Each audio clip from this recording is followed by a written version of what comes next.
In this video, we will focus on various methods for various set operations. First, let us consider the union. We have sets, set 1 and then set 2 with the given data. First, I am going to perform the union. This can be done by two ways. One is by using the built-in method union, which can be invoked with help of the object, and the other is by using the pipeline operator. First, let us consider how to perform union by means of the union method. So I can call set1 dot union set2. Now what it is going to do is it is going to combine the elements from set1 and set2, and the union of these elements will be stored in the set3. And when I print set3, whichever element is common, the basic property of set is the elements will be added only one time. So here if you consider 9 is present two times, it will be added only one time. Now we are going to get a collection of the elements which are present in both the sets. The same thing we can do with the help of pipeline operator as set1 union. For that, we are going to use pipeline set2. The result is stored in set4, and when we are printing, we are getting the same answer.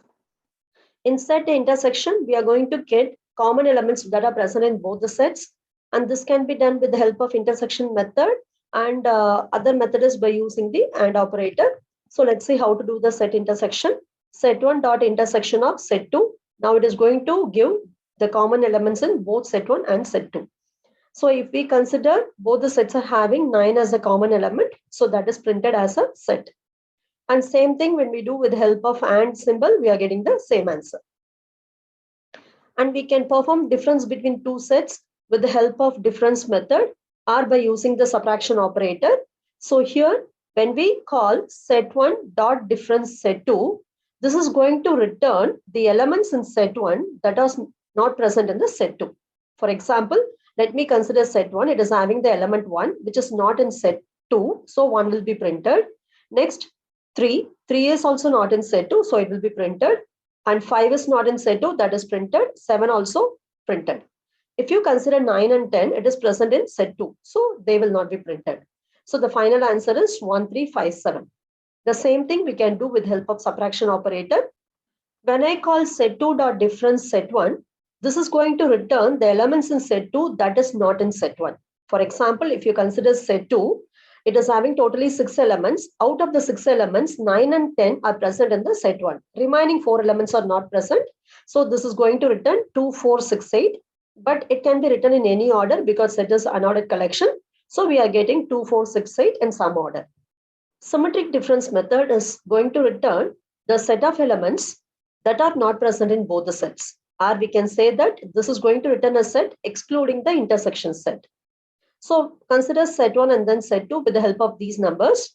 If you consider the intersection is 9 and 10, and it is going to return set of elements excluding those two elements. So we are going to get 1, 2, 3, 4, 5, 6, 7, 8 other than 9 and 10. So we can call symmetric difference as set1 dot symmetric difference set2, or even we can call set2 dot symmetric underscore difference set1. Both are going to give us the same answer. And the same thing can be achieved with the help of the caret symbol. Is disjoint method is going to return true if the two sets are disjoint sets.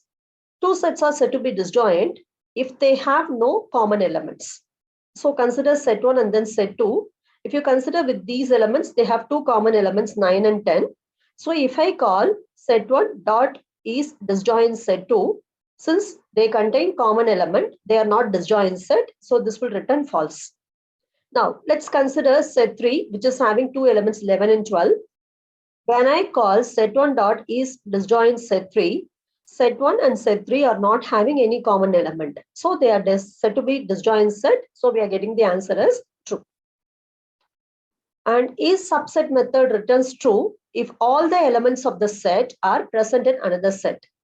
So in this, consider the sets as given. I'm going to find out whether set 2 is a subset of set 1. So set 2 is containing 3 elements, 1, 3, 5. All these elements are present in set 1. So this will return true. And when I check set 3 is subset of set 1, set 3 contains 1, 3 and 6. Out of these 3 elements, 1, 3 are present in set 1, 6 is not present. Therefore, set 3 is not a subset of set 1. So when I call this, I'm going to get the answer as false. And a superset method is going to return true if a given set contains all the elements of another set. So in this, when I call set1 dot is superset set2, set1 is containing totally 6 elements, set2 has 3 elements, and all these 3 elements are present in set1. Therefore, we can say that set1 is a superset of set2. So we are getting the answer as true. When I call set1 dot is superset of set3, I am getting false. The reason is set3 is containing 1, 3, 6, and set1 is not containing all these elements. 6 is not present in set1. Therefore, we will say that set1 is not a superset of set3. So we are getting the answer as false. So with this, we have seen various methods for performing different operations in the set. In the next video, we will see about frozen set. Thank you.